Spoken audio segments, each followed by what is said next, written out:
Arin navigates the brutal training grounds of the Ash Empire, where obedience and strength are prized above all. Every day is a test combat drills, strategic exercises, and mental conditioning designed to break individuality. He excels, but struggles internally with questions about justice and loyalty, feeling trapped in a system that glorifies fear and dominance. Meanwhile, in the city's outskirts, Lyra secretly aids civilians targeted by Imperial enforcers. She moves through shadows, hiding food, forging safe passages, and gathering intelligence for an underground resistance. Her courage is tempered by the constant danger of discovery, and each small victory comes with a heavy moral cost. The Empire's oppression is visible everywhere: burnt-out buildings, patrolling guards, and citizens forced into labor. Arin and Lyra's paths are unknown to each other, but fate begins to weave them together as the tension between conformity and rebellion escalates. Inner conflict drives Arin to question what it truly means to be honorable, while Lyra contemplates whether she can risk trusting someone from the very institution she opposes. Their worlds, though separate, are poised for collision. A sudden Imperial crackdown forces Lyra to flee her district. She narrowly escapes arrest during a chaotic market sweep and is forced into the desert outskirts, where Arin is conducting tactical exercises with his unit. Their meeting is abrupt, tense, and full of suspicion. Arin is trained to see outsiders as threats, but something about Lyra's resilience and determination stirs curiosity he cannot ignore. Lyra, wary of any soldier, tests him, gauging whether he is an enemy or a potential ally. Their initial interactions are a mix of distrust, tension, and reluctant cooperation, highlighting their contrasting worlds and experiences. Through forced collaboration, they learn each other's strengths. Arin's strategic thinking and combat skill complement Lyra's resourcefulness and knowledge of the land. Mutual reliance grows into a fragile camaraderie, but neither fully trusts the other. Meanwhile, whispers of an Imperial secret, the Ash Codex, a device capable of controlling the populace, raise the stakes. They realize their survival is not enough. The Empire's oppression must be challenged at its core. Lyra brings Arin to her hidden rebel enclave, a network of citizens working to destabilize the Empire. The enclave is secretive, operating in tunnels, abandoned structures, and desert hideouts. Leaders assess Arin cautiously, aware of the dangers of Imperial spies. Arin struggles with divided loyalties: his upbringing as a soldier versus the atrocities he witnesses firsthand. The rebels are wary, but inspired by his combat knowledge and strategic insight, seeing him as a potential turning point. Together, Arin and Lyra plan covert missions, sabotage of supply routes, rescue of imprisoned civilians, and gathering intelligence on Imperial movements. The emotional strain of rebellion begins to weigh on both characters. Arin wrestles with guilt for past compliance, while Lyra faces the moral burden of leading civilians into danger. Their bond deepens as they experience fear, exhilaration, and small victories together. Trust forms slowly, punctuated by heated debates over strategy, ethics, and the personal cost of their choices. Their partnership becomes the heart of the movement, a symbol of unity between the oppressed and those once part of the system. To challenge the Empire directly, Arin and Lyra undergo intense preparation. Arin trains the rebels in combat tactics, stealth maneuvers, and strategy, while Lyra teaches him about the underground network, resourcefulness, and reading the social landscape. The training is grueling, physically punishing desert drills, mental tests of patience, and simulated sieges against impossible odds. Both characters confront their limits. Arin wrestles with the psychological burden of his past actions within the Imperial military, haunted by memories of civilians harmed under orders he once followed unquestioningly.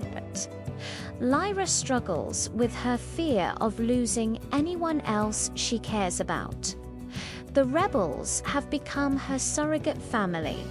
Small disagreements spark heated arguments, highlighting differences in philosophy, Arin's structured approach versus Lyra's improvisational, instinct-driven methods. Through this crucible, their bond deepens. Moments of quiet reflection and shared vulnerability punctuate the tension. Arin begins to see the human cost of rebellion, while Lyra witnesses the potential for personal transformation in someone who was once an instrument of oppression. They emerge from training not only stronger physically, but also more in tune with each other's strengths and weaknesses.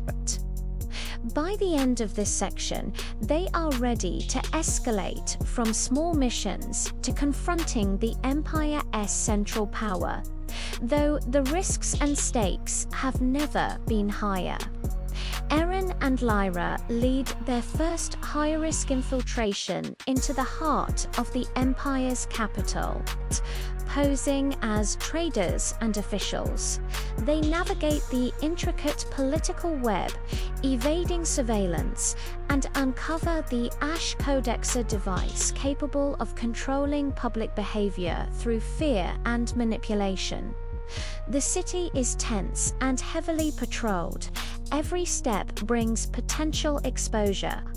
The operation is complicated by betrayal from within the rebel ranks. One member secretly aligns with the Empire, feeding information that compromises their mission.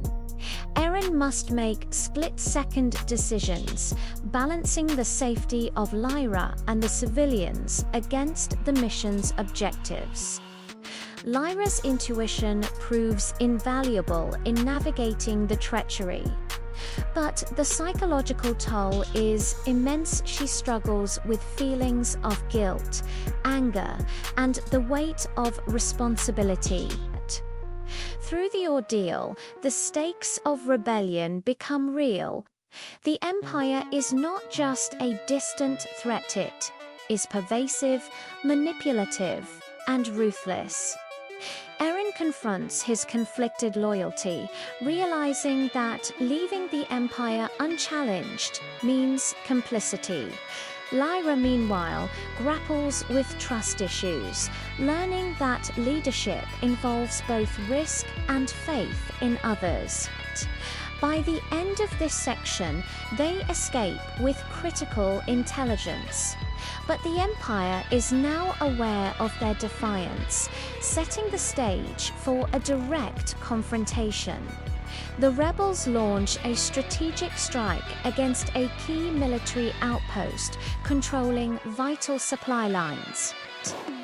Arin commands the assault with precision, utilizing lessons from his Imperial training, while Lyra coordinates sabotage teams, freeing prisoners, and creating diversions. The desert landscape becomes a battleground. Sandstorms, collapsing fortifications, and chaotic skirmishes test the group's resilience. Every character faces life or death challenges. Arin must adapt in real time when the enemy anticipates his strategy, forcing improvisation and courage under pressure. Lyra confronts personal fears when a group of civilians is trapped in a crumbling building, pushing her leadership skills to their limit. The emotional intensity is heightened by small victories and devastating losses.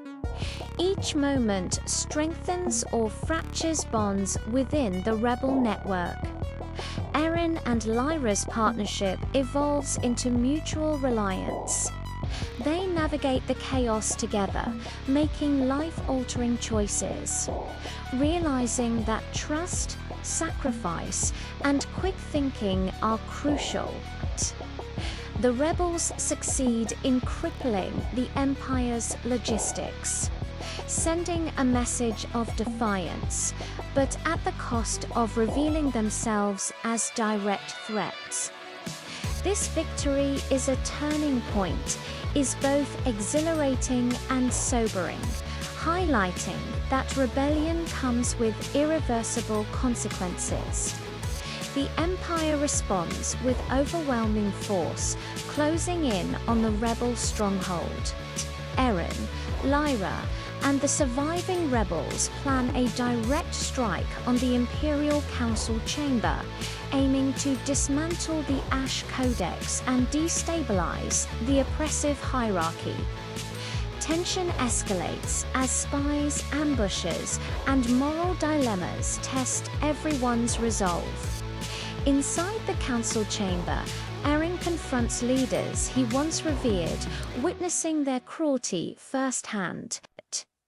He must make a harrowing choice: act with lethal force or exploit a weakness to achieve victory without unnecessary bloodshed.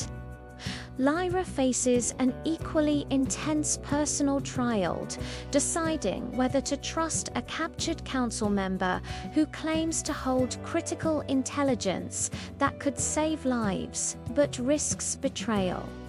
The confrontation is high stakes, morally complex, and emotionally charged. Characters confront their own ethical limits while fighting for freedom.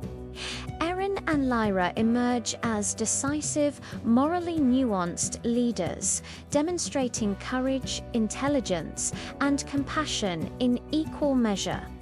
The council is neutralized, the Ash Codex destroyed, and the Empire's grip on the populace begins to crumble, but at great personal cost. The experience transforms both protagonists, preparing them for the uncertain future of a post-rebellion world. With the Empire destabilized, Arin, Lyra, and the rebels help establish a new order built on accountability, equality, and rebuilding trust. The desert city begins to recover, survivors reclaim homes and streets, and the oppressive structures of the past are dismantled. Arin and Lyra reflect on their journey. Both have grown. Arin confronts the guilt of his past and embraces his capacity for empathy and leadership, while Lyra evolves from cautious rebel to visionary strategist, learning that trust and hope are strengths, not vulnerabilities. Their bond solidifies not as dependency, but as partnership rooted in respect and shared experience. The final scenes show a society in flux but moving toward justice. Rebuilding is difficult, but the people's resilience promises a brighter future. Arin and Lyra walk through the city together, acknowledging scars both personal and collective while witnessing acts of kindness, cooperation, and courage that signal lasting change. The story closes on a note of hope tempered with realism. Freedom has been won, but vigilance, compassion, and growth remain the true measures of survival. Did you like this video? Hit subscribe for more powerful stories like this.